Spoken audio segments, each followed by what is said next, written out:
قرآن پاک میں ارشاد فرمایا وَاعْبُدُوا اللَّهَ وَلَا تُشْرِكُوا بِهِ شَيْئًا وَبِالْوَالِدَيْنِ احسانا،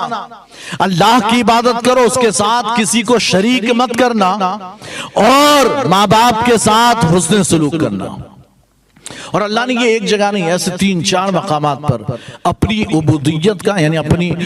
بندگی کا حکم دیا کہ میری عبادت کر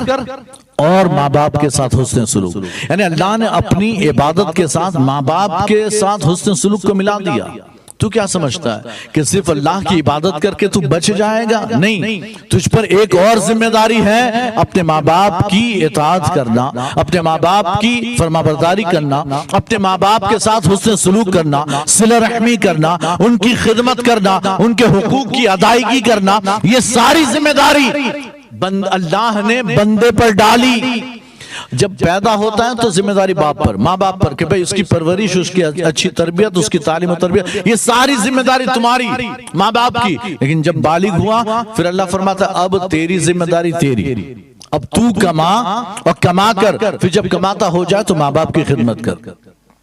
تو ماں باپ کے ساتھ یعنی کہ ہمیں اب یہ جب بندہ شادی کرتا، نکاح کرتا ہے تو اسے یوں سمجھو کہ وہ 2 ناؤں میں سوار ہوتا ہے۔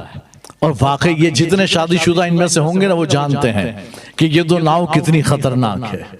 کتنی خطرناک۔ اس میں بیلنس کے ساتھ ہمیں پیر رکھنے ہیں،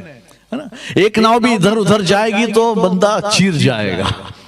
ہاں اس کی زندگی ہے نا منتشر ہو جائے گی، اس کی زندگی برباد ہو جائے گی۔ تو ایک طرف تو یعنی ایک بیوی کی ناؤ میں پیر ہے اور ایک طرف ماں باپ کی ناؤ میں پیر ہے، ہمیں دونوں کا بیلنس کر کے چلنا ہے۔ ماں باپ کو بھی ناراض نہیں کرنا اور بیوی بھی ناراض نہ ہو، بیوی بھی یعنی اس کے بھی حقوق ادا کرنے، اس کی بھی حقوق کی حق تلفی نہ ہو۔ تو ہمیں یہ بیلنس کر کے زندگی گزارنی، اور اس بیلنس میں اگر بندہ کامیاب ہوا تو دنیا میں تو کامیابی ہے، آخرت میں بھی کامیابی ہوگی۔ بندے کو 2 ناؤ میں بیلنس کے ساتھ سوار ہو کر یہ ایسے طے کرنا ہے کہ بندہ اپنے بیلنس کو نہ بگاڑے۔ ایسا بھی نہ ہو کہ بھئی بیوی کی خوشنودی میں بندہ اپنے ماں باپ کو ناراض کر دے، ایسا بھی نہ ہو، اور ایسا بھی نہ ہو کہ ماں باپ کو راضی کرتے کرتے بیوی کی حق تلفی کرے۔ آج کل یہ جو ہمارے معاشرے میں ایک ماحول ہو گیا کہ بیوی راضی رہنی چاہیے، خوش رہنی چاہیے، وہ تو آئی ہے باہر سے، وہ تو پسند نہیں کرے گی کہ ماں باپ کے ساتھ رہوں، ان کی خدمت کروں۔ وہ ایک بڑا مشہور واقعہ ہے کہ ایک